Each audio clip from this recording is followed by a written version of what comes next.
All right, guys, so we're gonna take the next step from that pelvic tilt and starting to engage those hamstrings and your glutes into getting into a deadlift position. So for the front deadlift, we're gonna elevate our toes at first, and Nicole's gonna think right before she does each movement, again, about that pelvic tilt. So she's gonna think about pulling those hips forward, keeping that core engaged, keeping that back flat, and she's gonna push her hips back as she slowly lowers. Slight bend in the knees, coming down. Again, see how nice and flat her back is. We wanna think about that. She's not arching her back, and she's not rounding her back, right? And she's not just squatting and bending her legs completely. She's keeping a nice flat back with a little bit of an arch. Some of you are gonna be able to go further than others.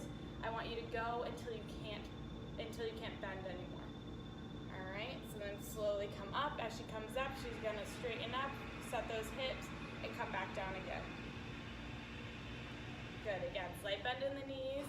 So she has a slight bend here, flat back, and nice and controlled. She's not going past to the point where she has to squat and bend her knees completely, and she's not going down and rounding her back, right? We don't want this ever, okay? So each time you do this, you should be getting a little bit further and further down as you get more flexible and work on that mobility.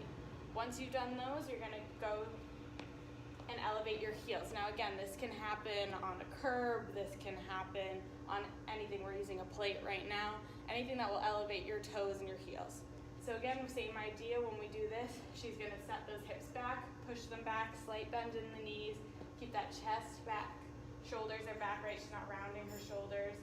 She's not rounding that back. She's keeping it nice and flat, all in line. Just like when we're doing our hang position. And she's gonna come back up.